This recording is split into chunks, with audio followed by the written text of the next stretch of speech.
আল্লাহু আকবার। আসসালামু আলাইকুম ওয়া রাহমাতুল্লাহ।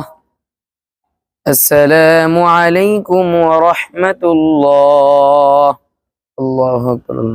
হায় হায়, আমি কি করলাম? আমি কি 4 রাকাত নামাজের জায়গায় 3 রাকাত পড়ে ফেললাম? কি করলাম আমি এটা? 1 রাকাত নামাজ, আমার কি নামাজ হয়েছে না হয়নি? হায় হায়, আমরা অনেকেই এই ভুলটা করে ভাই, যে আমরা অনেক সময় 4 রাকাত পড়ার সময় আমরা ভুলক্রমে 3 রাকাত ভেবে, 4 রাকাতের জায়গায় 3 রাকাত ভেবে 3 রাকাতই আমরা সালাম ফিরিয়ে ফেলি। কিন্তু আমরা অনেকে ভাবি কি যে নামাজটা হয়নি মনে হয়, আবার আমরা শুরু থেকে নামাজ পড়ি।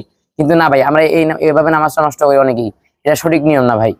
সঠিক নিয়ম হচ্ছে, যদি আপনি 4 রাকাতের জায়গায় 3 রাকাত পরে সালাম ফিরিয়ে দেন, তাহলে এই তাহলে আপনি কি করবেন? তাহলে আপনি কোনো দিক না তাকিয়ে, কারোর সাথে কথা না বলে দাঁড়িয়ে আবার ওই রাকাতটা পুনরায় পরে সালাম ফিরিয়ে দিবেন। তাহলে আপনার নামাজ হয়ে যাবে। ভাই, ভিডিওটা আপনি অনেক অনেক শেয়ার করে দিবেন, যাতে সমস্ত মুসলিমের কাছে এই ভিডিওটা পৌঁছে যায়।